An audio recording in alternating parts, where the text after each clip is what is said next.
Good evening, Bahamas. Coming up tonight in our news.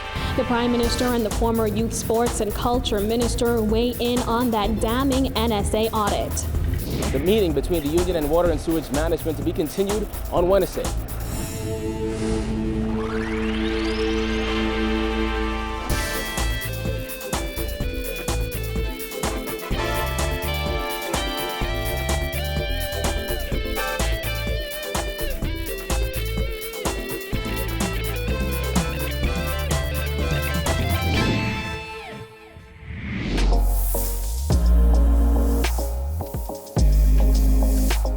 Our news is brought to you by Alive.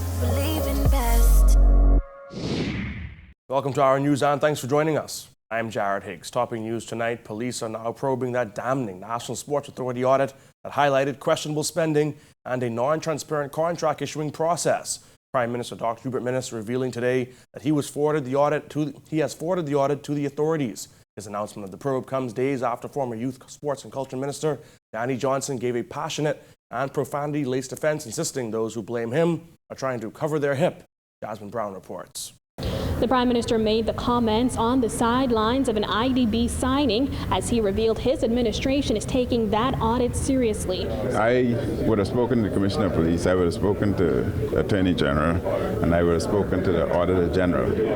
And I had informed the Commissioner of Police that I'm sending a report to him so that they can do a proper investigation and deal with the matter appropriately. The report, which was tabled in the House of Assembly last week, covered the period from July 2011 to December 2017. The report, compiled by Auditor General Terence Bastian, revealed the NSA paid a consultancy company over $1.1 million for services that were never performed. Well, former Youth, Sports and Culture Minister Dr. Daniel Johnson fired back. Johnson went from combative. Don't put no nonsense out to the public. You think Danny Johnson might teach him? One man kiss, man. I'm a rainmaker. I can make my own money. I ain't going into public life to take nothing from nobody. I come to help my people, and I'll defend my people to the very end. Try me and test me. Heated. That's the level I was thinking at, Nahaja. Mm-hmm. And you know what my old man used to tell me? He said, Danny, you know why they call it vision? Everybody can't damn see it. That's why I'm here to defend it. And that's why I'm ashamed of some of these people talking stupidness sometimes. And even mocking. You got $500,000 and you didn't get value for money for the contract you signed. You're talking to the wrong man.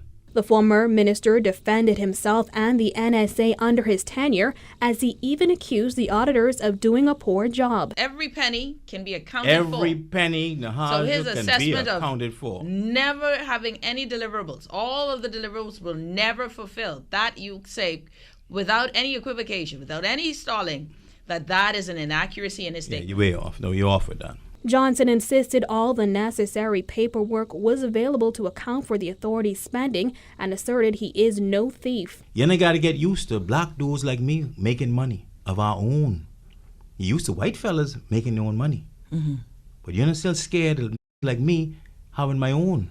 I ain't come to take none from y'all. I don't need none from y'all. We have money. The Auditor General's report also noted that the company had 10 deliverables, none of which were completed. Former NSA Chairman Leroy Archer said last week that he had objected to the contract. Johnson had this fiery response for Archer, whom he claims is his cousin. He wasn't sure we could do what I said we would do. But it sounds as in regards to this, No, he's trying to cover his That's what that is. He's trying to cover his hip. Let me know. I take that back. That made great radio. It is Friday. Yeah. But that's what he's trying to do. And that's cool with me. All the brothers who scared, do what you got to do. That ain't gonna do it. Me and my team. My real team. Because based on the statement that he's saying that, listen, he never... That's good for them. This is not justified in his book. The real fellas out there, Lang, Junior, flicking Marley, my whole crew, they ride or die. While he did not name the company in question, Johnson indicated that it was contracted in order to help secure, organize, and market events to be hosted at the Thomas A. Robinson National Stadium in an effort to promote sports tourism in the country. Johnson said the company was selected through a fair bidding process and slammed claims that the company did not meet any of its deliverables. Remember when you all walk up to that place 3 times in a row?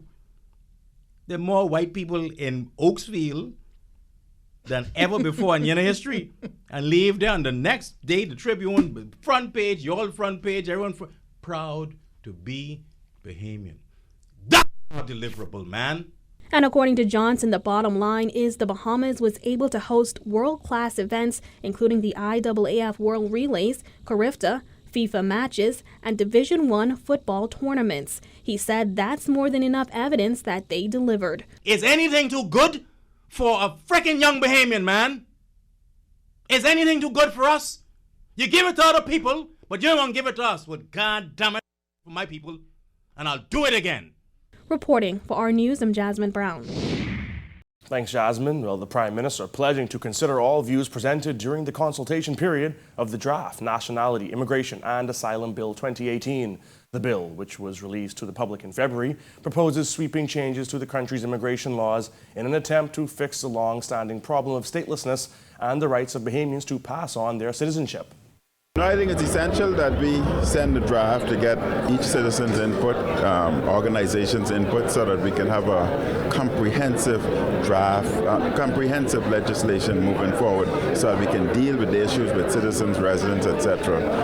Under the proposed immigration laws, those who were born in the Bahamas after July 9, 1973, to parents who were not Bahamian and failed to apply to be registered as citizens by their 19th birthday would lose that right and would have 6 months after the law takes effect to apply for some form of status or risk being deported. Some activists have taken issue with this, while others see it as a greater incentive for individuals born to non-Bahamian parents to apply for citizenship. We are listening to all of the individuals who have their say and their input. We will compile them all together and we would make the best decision in the best interest of Bahamian citizens. The parents of a 15-year-old boy who died suddenly in Dairy Queen on Saturday are speaking out. Wilna Joseph and Robert Balcom Sr. see their son lay on the ground for nearly an hour before an ambulance arrived. Now they're calling on the authorities for an explanation. He wasn't breathing, you know. When the ambulance come, they rush and then they put the oxygen on him and then they carried him, but it was too late. 35-year-old Wilna Joseph says if she had known that her son would stop breathing after attending Saturday tutoring, she would have reconsidered his BJC preparation. I felt like the whole world was on top of me then. I didn't know what to do. I just jumped in the car, whatever I was doing, I just dropped it and rushed there. Less than 10 minutes I was there at the Dairy Queen. And when I reached there, my son's lifeless body was on the floor. It was hard.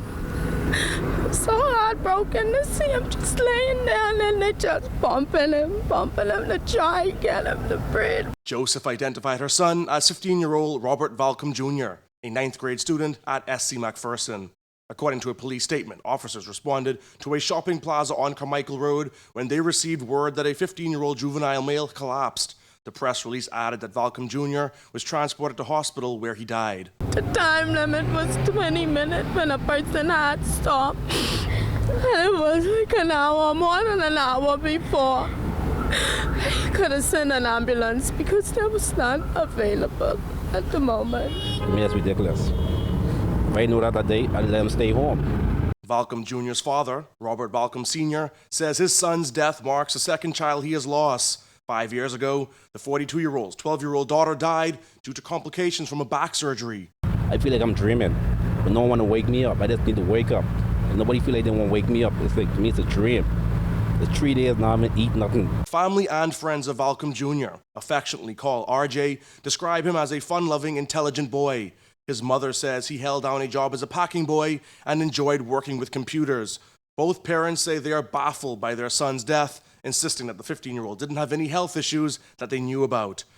I think it is so poor, that within an hour, you couldn't get an ambulance an hour. I mean, if all the ambulance was on the road, at least you could have had, some type of other assistance, They need to fix the system.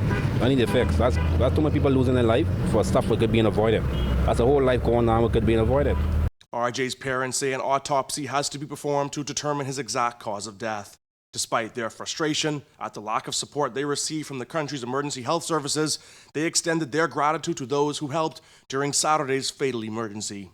Just want to say thank you, to the gentleman and the lady. They know who they is. Following a heated meeting between executive management and the unions representing employees at the Water and Sewage Corporation today, Labor Director John Pinder described the dynamic between the two sides as disrespectful. He told Our News they weren't able to agree on much today. Kyle Joaquin reports. While the executive chairman didn't have much to say at all, the director of labor said the root of the issue here is that the union and management just don't see eye to eye.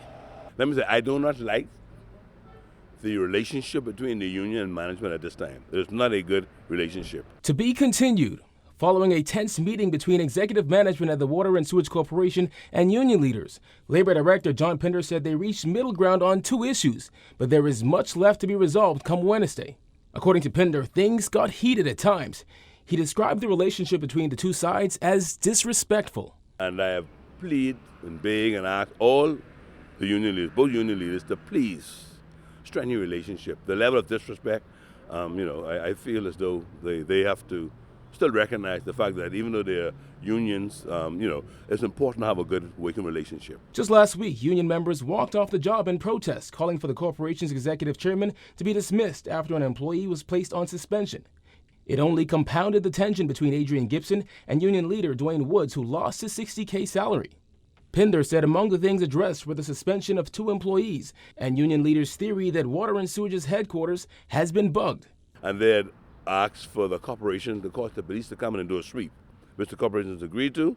The manager responsible for IT has already contacted the police, and they're just waiting on a date now for them to come in and do it. We just wanted to ensure that the union was made aware of it, and they can see the police coming on the compound to do what has to be done. And during a press conference to announce the digitization of the corporation, Executive Chairman Adrian Gibson refused to comment. That's a nice one, Kyle, right? But as I've said to you before, I am going to defer to the Director of Labor. Any other questions? Prime Minister Dr. Hubert Minnis, however, touched on the disruption in water supply consumers experienced last week. My position is firm. The government will not allow any entity to sabotage, if it's done, any entity to sabotage any of government's equipment so as to decrease the quality of life for its citizens. Once we're cognizant of any event by anyone, then we will deal it at the greatest extent by the greatest extent of the law. According to Pinder, as it stands, those employees who took part in last week's demonstration are still set to have their pay cut. The chairman said he's not negotiating that, and so I advised the union that can be a negotiating point for them. So they can give the corporation something that they probably need, and then maybe the corporation will look at it and that may go away. For Our News, I'm Kyle Joaquin. Following weekend blackouts, Bahamas Power and Light is making a familiar promise to consumers. It does not expect blackouts over the summer months. Jillian Gray tells us more. Following power outages that left consumers in the dark for several hours over the weekend, Chairman of Bahamas Power and Light Donovan Moxey is reassuring the public that BPL will be ready for the upcoming summer months. There's several generation assets that we're looking to make sure that we maintain appropriately so that we can be ready for the summer. We're also looking at bringing in some additional rental generation to cover the needs in the summer. So from our perspective, we're doing everything that we can. Over the weekend, BPL informed its consumers that repair teams were replacing damaged electrical equipment and areas near Blue Water Cable Beach, One Cable Beach, and West Bay Street would be affected for about 8 to 15 hours. While the summer months are usually tumultuous with long blackouts and load shedding, Moxey said he does not expect those situations to arise this year. Last summer, 3 fires at the company's Clifton Pier plant caused significant damage and a headache for power generation throughout the summer. BPL's chairman said along with their temporary summer plans, they are still anticipating that their $95 million deal with Warcilla will bring a better solution. The insurance company actually still has possession of Station C.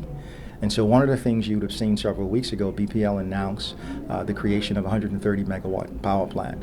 That particular project is moving forward relatively quickly, and we're still looking at the end of summer. That Warcilla refit stirred a bit of contention with BPL workers. We will train those employees.